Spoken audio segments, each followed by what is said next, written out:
ఓం సాయిరామ్. ఆ సాయినాథుని ఆశీర్వాదంతో ప్రతి ఒక్కరూ కూడా ఆనందంగా, ఆరోగ్యంగా, అష్టైశ్వర్యాలతో ఉండాలని మనస్ఫూర్తిగా కోరుకుంటున్నానండి. అనంతకోటి బ్రహ్మాండ నాయక, రాజాదిరాజా, యోగిరాజా, పరబ్రహ్మ, శ్రీ సచ్చిదానంద సద్గురు సాయినాథ్ మహారాజ్కి జై. ఈరోజు బాబా గారు మన కోసం అందించిన సందేశం ఏంటి అంటే, తల్లి, ఇప్పటికే నీకు నేను ఎన్నోసార్లు చెప్పాను, ఇలా చూడమ్మా, ఇలా చెప్పడం 10వసారి, ఇక ఇదే ఆఖరిసారి. వినకపోతే నిన్ను పూర్తిగా ముంచేస్తారు, జాగ్రత్త. ఇక నీకే వదిలేస్తున్నాను. ఇంతకు మించి నేను కూడా ఎన్నని చెప్పను, చెప్పు. ఇప్పటికే 9 సార్లు చెప్పాను, ఇది ఆఖరిసారి. ఇక వింటావా లేదా పెడచెవిన పెడతావా అన్నది నీ ఇష్టం తల్లి. విని నీ జీవితాన్ని మార్చుకుంటావా లేక ఇలానే చిక్కుల్లో పడేసుకుంటావా అనేది కూడా నీకే వదిలేస్తున్నానమ్మా. నీ తండ్రిని నమ్మి నీ తండ్రి ఏం చెప్పబోతున్నారో తెలుసుకొని జాగ్రత్త పడతావా, గాలికి వదిలేస్తావా అన్నది నీ చేతుల్లోనే పెడుతున్నాను. నమ్మి వినమ్మా అని బాబాగారైతే అంటున్నారండి. మరి బాబాగారు మనతో ఏం చెప్పాలి అనుకుంటున్నారో తెలుసుకోవాలి అంటే వీడియోని చివరి వరకు స్కిప్ చేయకుండా చూడండి. అలాగే మన ఛానల్ని ఫస్ట్ టైం చూస్తున్న వాళ్ళైతే సబ్స్క్రైబ్ చేసుకొని పక్కనే ఉన్న బెల్ ఐకాన్ని క్లిక్ చేయడం అసలు మర్చిపోవద్దండి. ఓం సాయిరామ్, ఓం సాయినాథాయ నమః అని కూడా కామెంట్ చేయడం అస్సలు మర్చిపోకండి. ఇక బాబాగారు అందించిన సందేశం గురించి చూస్తే, తల్లి, ఇప్పటికే నేను నీకు 9 సార్లు చెప్పాను, విన్నావా? నా మాటలు ఏమన్నా చెవిన వేసుకున్నావా? అర్థం చేసుకున్నావా? జాగ్రత్త పడ్డావా? ఇవి లేకపోగా మళ్ళీ నన్నే నిందిస్తున్నావు. బాబా, మీరు నాకు అది చెప్పలేదు, ఇది చెప్పలేదు, చెప్పుంటే జాగ్రత్త పడును కదా అని ఎన్నని చెప్పను, ఎన్నిసార్లని చెప్పనమ్మా? ఇప్పటికే ఎన్నోసార్లు నీకు చెప్పాను, నువ్వు వినడం లేదు. అందుకే విను తల్లి, నువ్వు మోసపోతున్నావమ్మా. నేను ఇప్పటికే ఎన్నోసార్లు హెచ్చరించాను, అయినా సరే ఏముందిలే అని నువ్వు తేలికగా తీసిపడేశావు. ఏమవుతుందిలే అని చీతరింపులతో సమానంగా నా మాటలను కొట్టిపడేశావు. చెప్పు, పట్టించుకున్నావా అసలు? ఎదుటివారు నిన్ను అలా పొగిడితే చాలు, అసలు నిజ నిజాలు తెలుసుకోకుండా వాళ్ళ మనసులో ఏముంది, ఆ మాటల వెనుకున్న ఆంతర్యం ఏమిటో ఏమాత్రం అర్థం చేసుకోకుండా పాలులా పొంగిపోతున్నావు. తర్వాత పొంగిపోయి, మాడిపోయి, మసైపోయి మోసపోతున్నావు. ఇదంతా అవసరమా చెప్పు? నువ్వు అలానే ఉంటే నిన్ను వాళ్ళు నిలువున ముంచేస్తారమ్మా. అసలు నిన్ను పైకి లేవనివ్వకుండా నీళ్లలో ముంచేస్తారు. అందుకే జాగ్రత్త తల్లి. ఇకనైనా సరే నిన్ను నువ్వు మార్చుకో, నీ మనస్తత్వాన్ని మార్చుకో, అన్నీ మారుతాయి. లేదంటే పూర్తిగా నువ్వే ఇబ్బంది పడాల్సి వస్తుంది, నష్టపోతావమ్మా. ఇదిగో, ఇప్పుడు నేను ఇంతలా చెబుతూ ఉన్నా సరే నువ్వు ఎక్కడో ఆలోచిస్తున్నావు. అలానే నీ మనసులో ఒక ప్రశ్న అనేది మొదలైపోయింది కదా. మరి బాబా ఎవరిని నమ్మొద్దు అంటున్నారే, మరి నేను ఎవరిని నమ్మాలి? ఎవరితో మాట్లాడుకోకుండా ఎలా ఉండాలి బాబా? నేను అడవిలో లేను కదా, నేను అందరితో పాటు జీవించాలి కదా, నాకంటూ ఒక మనసు ఉంటుంది కదా అని నువ్వు నన్ను ఇలా ప్రశ్నలు అడుగుతూ ఉన్నావు కదా. చూడమ్మా, మాట్లాడొద్దు అని నేను చెప్పడం లేదు. ఇతరుల గురించి పట్టించుకోకుండా నీ పని నువ్వు చేసుకుంటూ వెళ్ళు. ఎందుకంటే ఇక్కడ నీ విజయాన్ని పొగిడే వాళ్ళకంటే నేను కిందకి లాగే వాళ్ళే ఎక్కువ. నువ్వు ముందుకు వెళ్తే విజయమే నీ గురించి గర్జించి గంభీరంగా చెబుతుంది. నీ గురించి నువ్వే డప్పు కొట్టుకోవాల్సిన అవసరం లేదు కదా. అర్థమవుతుందా? నీ బాబా ఏం చెప్తున్నారు?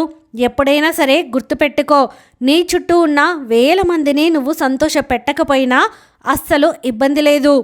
కానీ నీకు తెలిసి కావాలని ఒక్కరిని బాధ పెట్టినా ఆ బాధ నిన్ను జీవితాంతం వెంటాడుతుంది. అందుకే ఎవరిని బాధ పెట్టవద్దమ్మా. నువ్వు ఓడిపోతుంటే బాధపడకు. మళ్ళీ నాకు దొరుకుతుంది, నేను సాధించగలను అని ధైర్యంగా ప్రయత్నించు. అన్నీ నీకు దొరుకుతాయి. వెతుకుతూ ఉండు. దొరకదంటూ ఇక్కడ ఏదీ లేదు. మళ్ళీ నీకు దొరికేంత వరకు నువ్వు ప్రయత్నిస్తూనే ఉండాలి. అప్పుడే విజయం నీ సొంతం అవుతుంది. వాకిట నీ విజయం అనేది తాండవం చేస్తుంది. ఇలా చూడమ్మా, ఇతరులని నువ్వు బాధ పెట్టడం అంటే ప్రశాంతంగా ఉన్న నీటిలో రాయి వేసినంత సులువు. కానీ మళ్ళీ ఆ బాధని తిరిగి తీయాలంటే తిరిగి ఆ నీటిలో ఆ రాయిని వెతికి తెచ్చేంత కష్టం. ఆలోచించు, నువ్వు వేసిన రాయిని, అదే రాయిని నువ్వు సులువుగా తీసుకుని రాగలవా? లేదు కదా. అలానే ఒకరిని ఇబ్బంది పెట్టకు, బాధ పెట్టకు తల్లి. వాళ్ళ బాధకు కారణమై తర్వాత ఆ బాధని నువ్వు పడ్డం ఇవన్నీ ఎందుకు చెప్పు? ఇవన్నీ అవసరమా? లేనిపోని సమస్యలన్నీ ఎందుకమ్మా నెత్తిన పెట్టుకుంటున్నావు? తల్లి, ధైర్యంగా బ్రతుకు, కానీ తలదించుకొని ఉండకు. ఒక్కటి చెప్పనా, ఈ ప్రపంచంలో ఏది పగిలినా సరే భయంకరమైన శబ్దం చేస్తుంది. ఏదైనా వస్తువు పగిలినా, అద్దం పగిలినా, ఏది పడినా పగిలినా శబ్దం చేస్తుంది. కానీ అదే మనసు ముక్కలైతే, మనసు పగిలితే శబ్దం చేస్తుందా? లేదు కదా. మౌనంగా లోపలే అలానే ఉండిపోతుంది, అల్లాడిపోతుందమ్మా. ఒక్కటి చెప్పనా తల్లి, ఎవరి మనసైతే మంచిగా ఉంటుందో వారి తలరాత చాలా చెడుగా ఉంటుంది. అసలు జీవితం అనేది ఒక మహాయుద్ధం లాంటిదమ్మా. అందులో నువ్వు గెలిచి పోరాడగలిగితేనే ముందుకు వెళ్ళగలవు. అలా కాకుండా ఊరికే కూర్చుంటే అలా అక్కడే ఆగిపోవాల్సిందే. ఒక ఇంచు, ఒక అంగుళం కూడా ముందుకు వెళ్ళలేవు కదా. కాబట్టి ప్రయత్నించు, పోరాడు, విజయం నీకు సొంతం అవుతుంది. ఒక పక్షికి ఒక ఈక ఊడిపోయిందని ఎగరడం ఆపేస్తుందా? లేదు కదా తల్లి. అలానే నేను ఎవరో ఏదో అన్నారని నీ గమ్యాన్ని ఆపేసుకుంటాను, లక్ష్యాన్ని వదిలేసుకుంటాను అంటే ఎలా చెప్పమ్మా? నువ్వు ముందుకు వెళ్ళి తీరాల్సిందే. నువ్వు ఓడిపోయావని అక్కడే ఆగిపోకూడదు కదా. నీకు విజయం వచ్చేంత వరకు నువ్వు పోరాడాల్సిందే. నీలో ఆ గొప్ప లక్షణం ఉంది తల్లి. గంజాయి మొక్క ఎంత ఏపుగా ఎదిగినా సరే మనం చిన్న తులసి మొక్కనే కదా పూజిస్తాము. అలానే చెడ్డవాడు ఎంత ధనవంతుడైనా, గొప్పవారైనా, పేరు ప్రతిష్టలు ఉన్నా సరే మంచివారినే గౌరవిస్తామని తెలుసుకో. మంచికే విలువ ఉంటుందని తెలుసుకో. నువ్వు ఇతరులకి చేసే సాయం వెంటనే మర్చిపో. అమ్మ అప్పుడే అది నీకు మేలు చేస్తుంది. నీ చుట్టూ ఎంతోమంది మంచి వాళ్ళతో పాటు మంచిగా నటించే వాళ్ళు కూడా ఉన్నారు. అర్థమవుతుంది కదా. వాళ్ళతో జాగ్రత్తగా ఉండు తల్లి, లేదంటే ఇబ్బంది పడాల్సి వస్తుంది. తల్లి గుర్తుపెట్టుకో అమ్మా, ఎప్పుడూ కూడా ఇతరులకి అస్సలు చెడు అనేది తలపెట్టొద్దు తల్లి. ఇతరుల్లో మంచి వాళ్ళని కనుక్కోవడం చాలా కష్టమే. ఎందుకంటే వాళ్ళు మంచివారి కంటే చెడ్డవారే బాగా నటించేస్తారు. కాబట్టి అందుకే చెడ్డవారిని అందరూ నమ్మేసి మోసపోతూ ఉంటారు. నువ్వు కూడా అలానే చాలాసార్లు మోసపోయావు. ఇంకా కూడా మోసపోకూడదనే హెచ్చరిస్తూ ఉన్నాను తల్లి. నీకు ఎన్నోసార్లు చెప్పాను, ఓపికగా ఉండేవారు ఎప్పుడూ ఓడిపోరమ్మా. అందుకే కాస్త ఓపిక పట్టి చూడు. జీవితం నీకు ఎన్నో విషయాలు నేర్పుతుంది. పూర్వపు రోజుల్లో మనుషులు రాళ్లతో నిప్పు పుట్టించేవారు. మరి ఇప్పుడు ఎలా ఉన్నారో నీకు తెలియని విషయమా?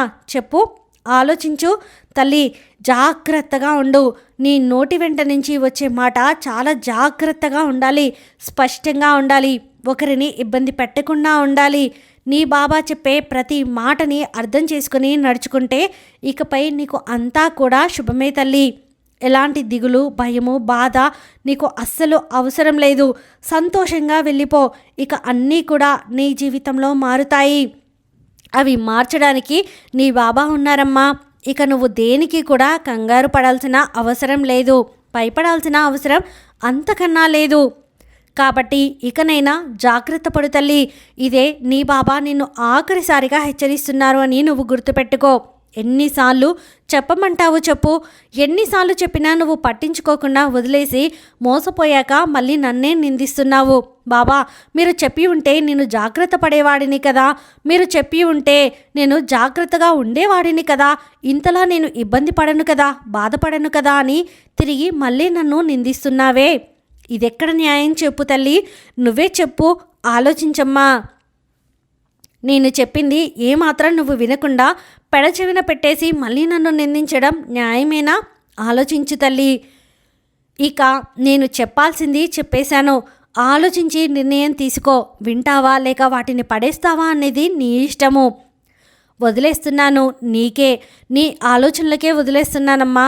కాస్త నిదానంగా ఆలోచించి మంచి నిర్ణయం తీసుకో. ఎవరిని ఎంతలో ఉంచాలో అంతలో ఉంచితేనే జీవితం బాగుంటుంది, బాగుపడుతుంది. ఇక సంతోషంగా ఉండు అని బాబాగారైతే అంటున్నారండి. ఈ వీడియో మీకు నచ్చితే ప్లీజ్ లైక్ చేయండి. మరికొంతమంది సాయి భక్తులకు వీడియోని షేర్ చేయండి. ఫస్ట్ టైం ఛానల్ని చూస్తున్న వాళ్ళు సబ్స్క్రైబ్ చేసుకుని పక్కనే ఉన్న బెల్ ఐకాన్ని క్లిక్ చేయడం అసలు మర్చిపోకండి. ఆ సాయినాథుని ఆశీర్వాదంతో మీ జీవితంలో జరిగినటువంటి అద్భుతాలను, ఆశ్చర్యాలను మాతో పంచుకోవడం కోసం కామెంట్ సెక్షన్లో కామెంట్ చేయండి. ఆ సాయినాథుని ఆశీర్వాదంతో ప్రతి ఒక్కరూ కూడా ఆనందంగా, ఆరోగ్యంగా, అష్టైశ్వర్యాలతో ఉండాలని మరొక్కసారి మనస్ఫూర్తిగా కోరుకుంటున్నానండి. సర్వేజన సుఖినో భవంతు. ఓం సాయిరామ్.